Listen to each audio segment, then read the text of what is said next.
Let's learn how to work with a label and a text box and a picture object in Visual Studio Windows Forms.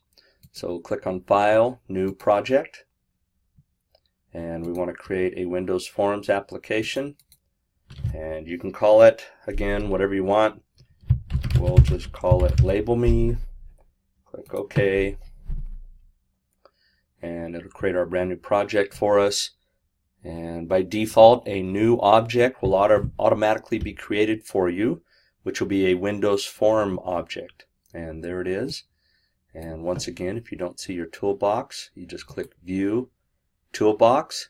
And if you don't see your Properties window, you click View, Properties window. And let's go ahead and add a panel. If you don't know how to do any of this that I'm going to talk about in just a moment, please go watch previous videos. I'm going to go to Container.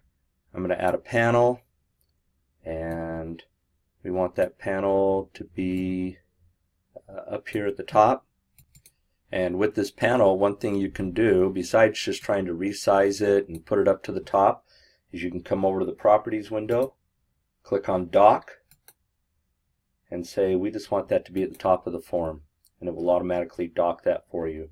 Or you could dock it to the side and of course resize that, or you could dock it to the middle or the right or the bottom. I'm going to go ahead and dock mine up to the top, and then I'm going to drop a button in there under the common controls. We'll put a button. I want that button to be a little bit bigger. And I'm going to go ahead and change my button name to be BTN Close, because it's good to have descriptive names. And we want the text to be Close.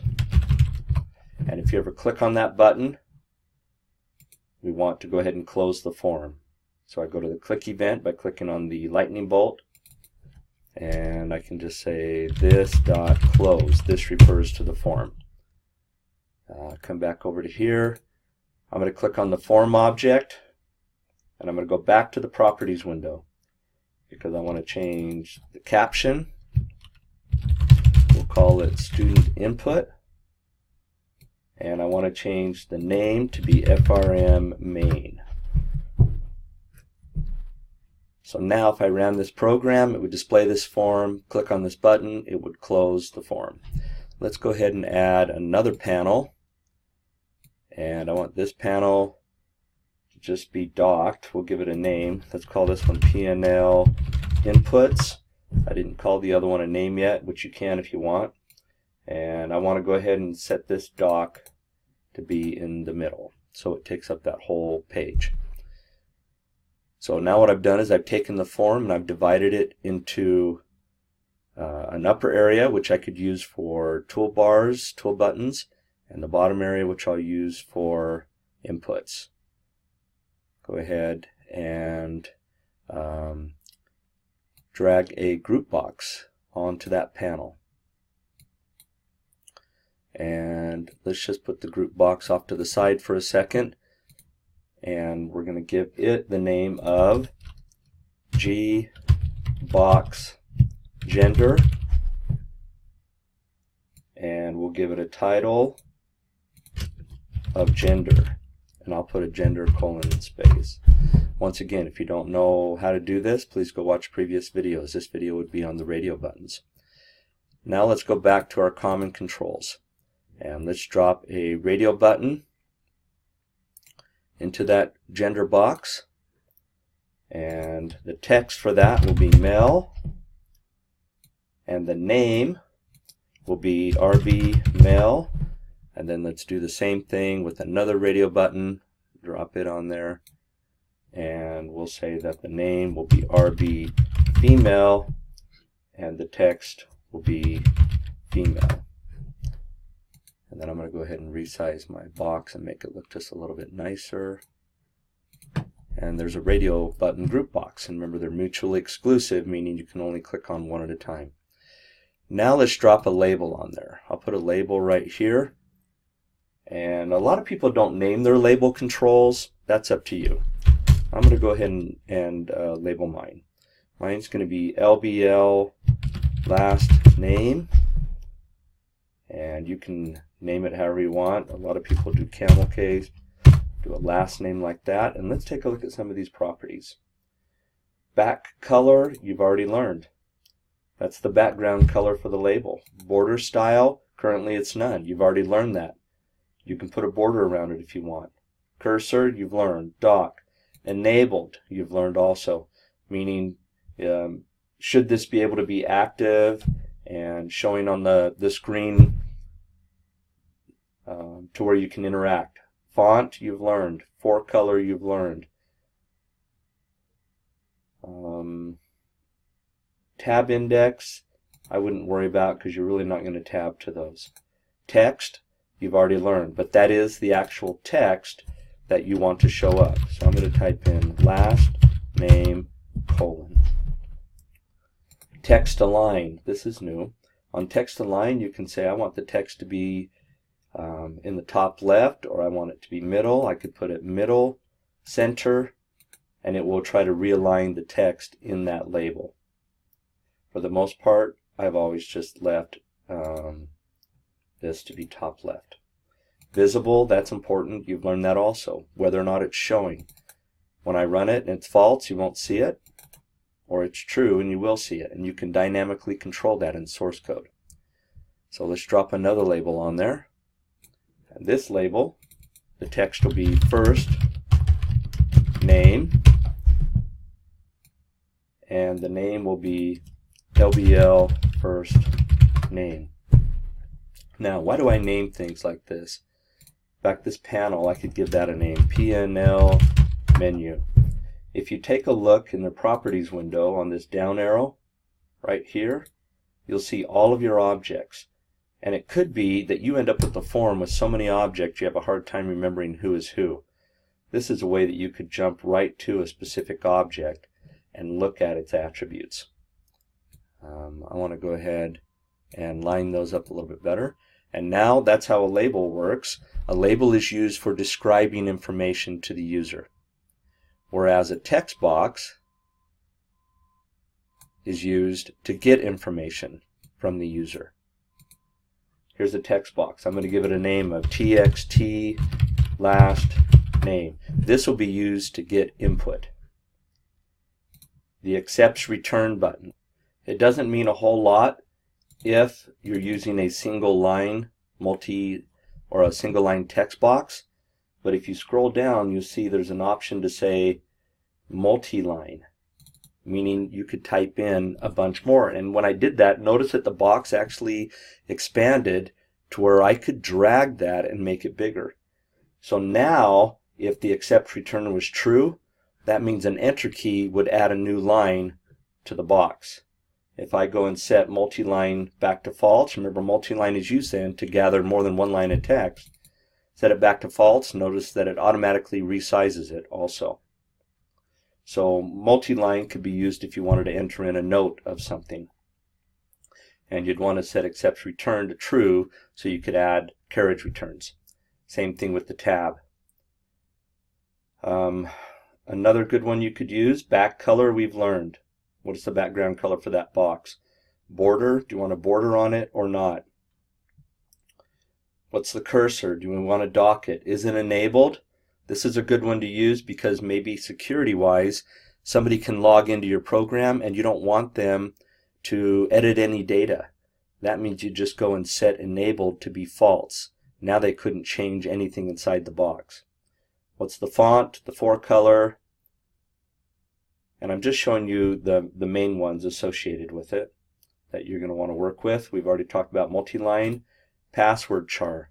This is great. If I typed password char and I put an asterisk there and I ran that program, then when it came time to type in data in the box, you'd actually see asterisks show up for every character that you're typing in. The data itself is still there, but this would be great for working with logins. Read only, that's another thing you could do, is if you don't want somebody to edit that box, change read only to true. So with read only to true, I try to come into the box, I can't type anything in. And notice the box itself doesn't look the same as when it was not read only. Take a look at that, and let me come back to here. Turn read only to false and run it one more time, and notice that the background color is visible and I can actually type something in.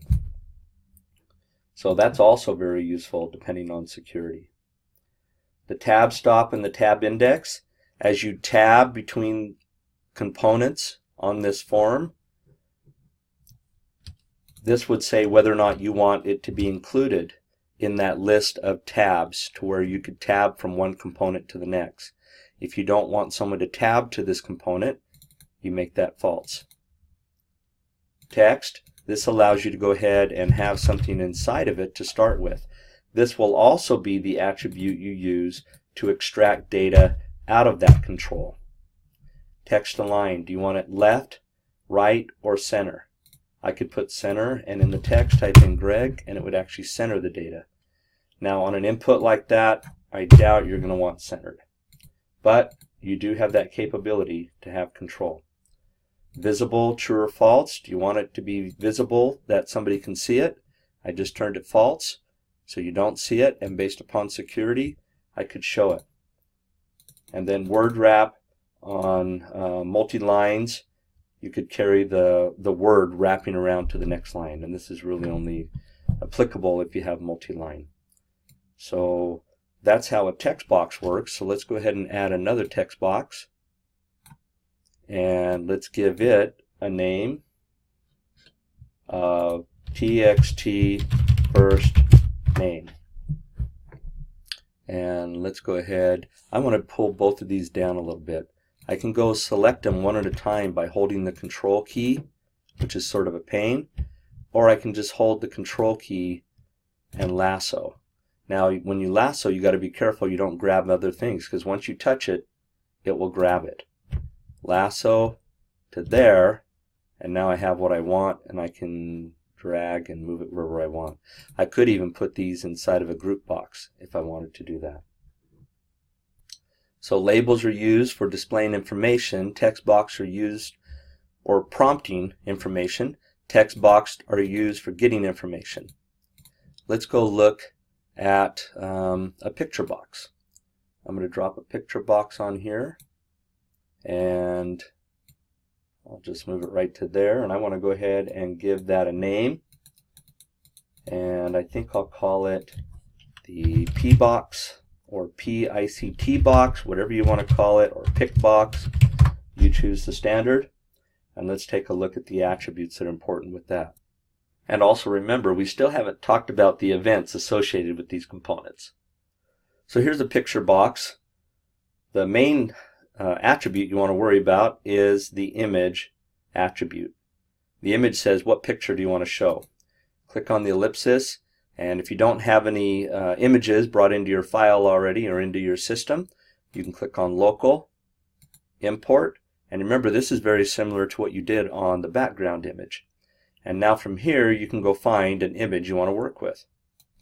So by clicking on import, you go to your Explorer, and you can go find an image that you have out there, and I'm just going to grab a BYU image and I'll put it on there and click open.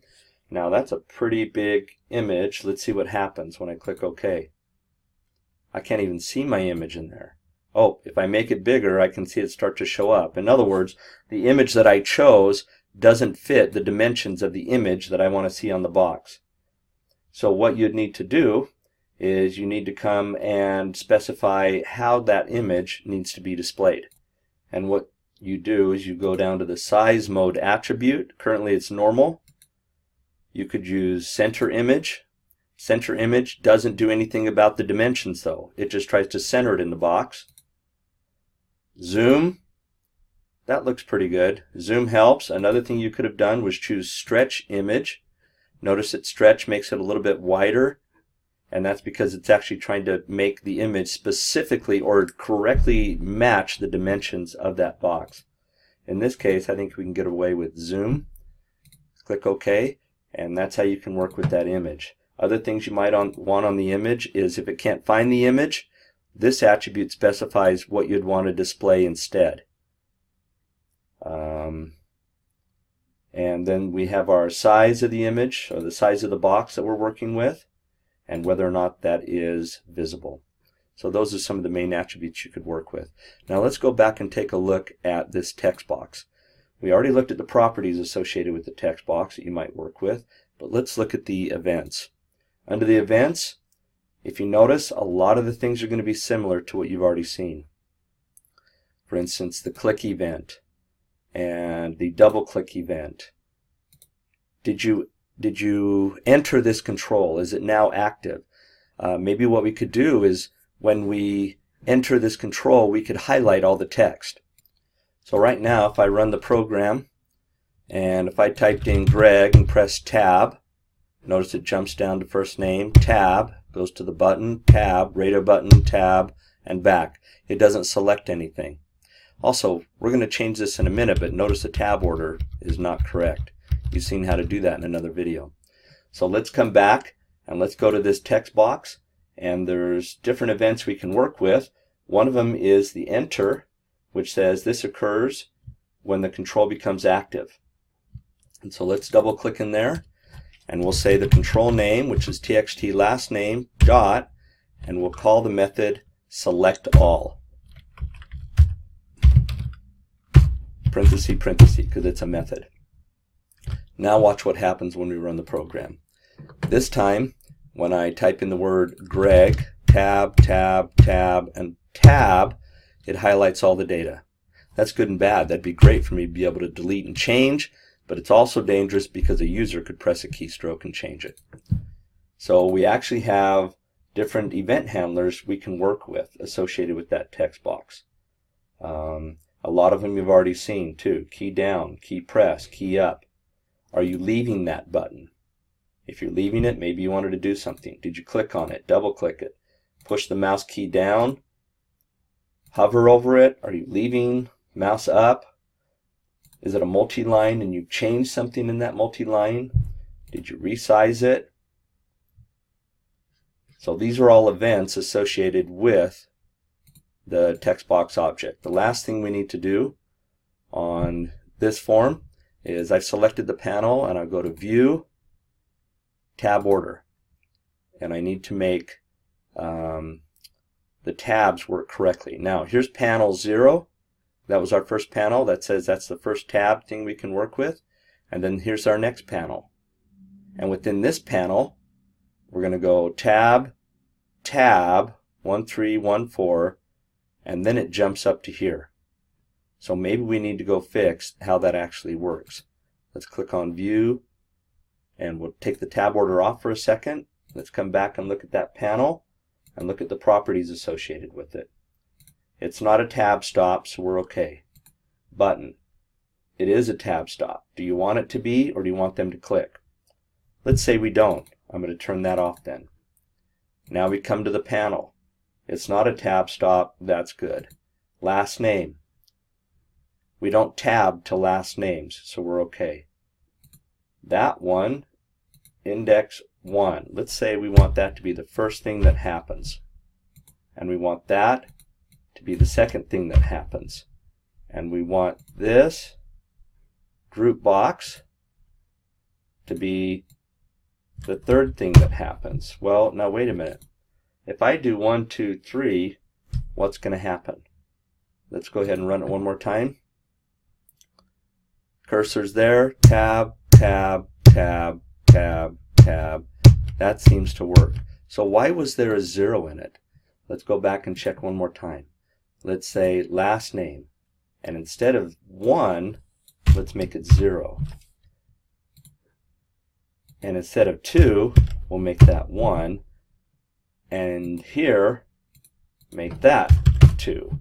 Now let's go ahead and run it one more time. And let's see if the tab works. Tab, tab, tab, tab, tab. That seems to work now. That means that our tab order is 0 based. So whenever you add all these components to a form, make sure you take a good look at the tab order and fix it. We want to make sure that it looks good. By the way, within the box itself, notice that it has its own tab order. We say 2 and 1.